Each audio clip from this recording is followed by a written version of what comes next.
આપણે બનાવવાના છે પનીરનું શાક। જો તમને મારી આ રેસીપી સારી લાગે તો લાઇક કરજો, સબસ્ક્રાઇબ કરજો। સબસ્ક્રાઇબ કર્યા પછી બાજુમાં આપેલા બેલ આઇકનને દબાવજો અને શેર કરજો। એક કઢાઈ લીધી છે, ગેસ ચાલુ કરી દઈએ। હવે આની અંદર 4 ચમચી જેટલું તેલ ઉમેરીશું।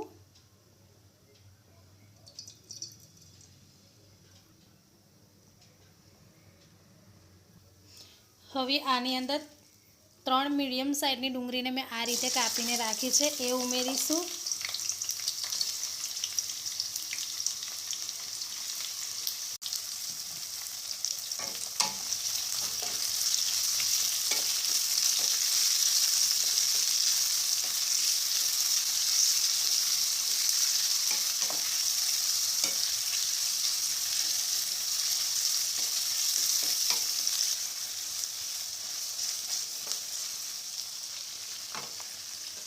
હવે આની અંદર આદુ અને લસણ ઉમેરીશું, એને પણ આપણે આ રીતે આમાં જ શેકી લઈશું।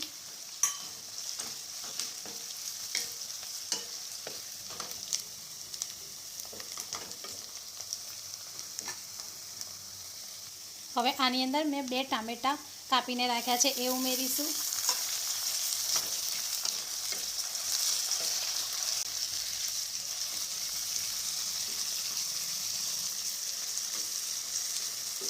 હવે ગેસ બંધ કરી અને આને ઠંડુ થવા દઈશું।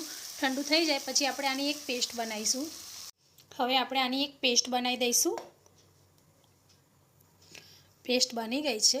હવે આપણે આનો વઘાર કરીએ। હવે એ જ કઢાઈમાં આપણે વઘાર કરીશું। ગેસ ચાલુ કરી દઈએ અને તેલને ગરમ થવા દઈએ। તેલ ગરમ થાય એટલે 1 ચમચી જેટલું જીરું ઉમેરીશું, 1 તજપત્તું, 1 જાવિત્રી, 1 તજનો ટુકડો, 1 મોટી ઇલાયચી અને 1 ચક્રી ઉમેરીશું। ગેસ મીડિયમ કરી દઈશું। હવે આની અંદર 1 અડધી ચમચી જેટલી હળદર,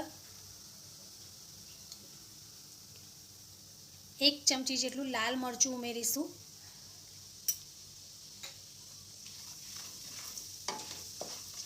હવે આની અંદર જે પેસ્ટ બનાવીને રાખી છે એ ઉમેરી દઈશું।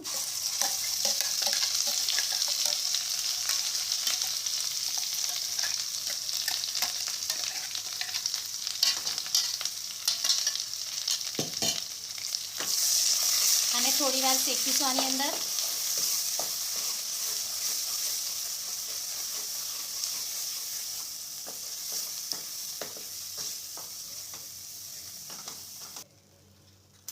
હવે આની અંદર 1 ચમચી જેટલો ગરમ મસાલો,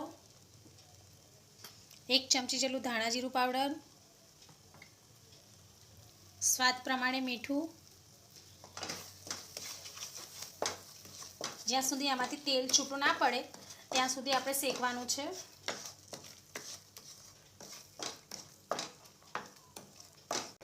તેલ છૂટું પડવા લાગ્યું છે।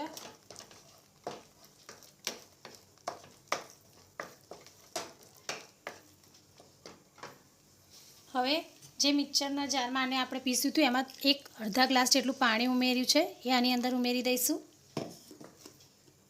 ગેસ થોડો ફાસ્ટ કરી લઈએ।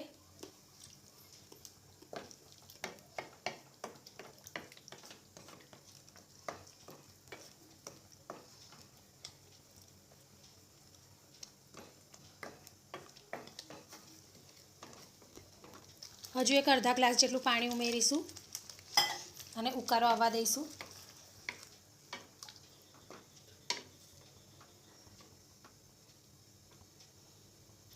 ઉકાળો આવી ગયો છે એટલે હવે આપણે આની અંદર પનીર ઉમેરી દઈશું।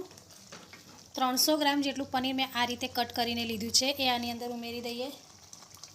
આને તમે ફ્રાય કરીને પણ ઉમેરી શકો છો।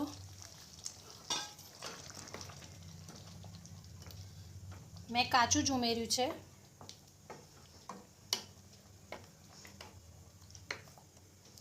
હવે આને આપણે 5 મિનિટ જેવું ઉકળવા દઈશું। 5 મિનિટ જેવું થઈ ગયું છે, આને એકવાર ફેરવી લઈશું। હવે ગેસ બંધ કરી 2 મરચાં મેં આ રીતે કટ કરીને રાખ્યા છે એ ઉપરથી ઉમેરી દઈશું। થોડા લીલા ધાણા ફરી મિક્સ કરી લઈએ.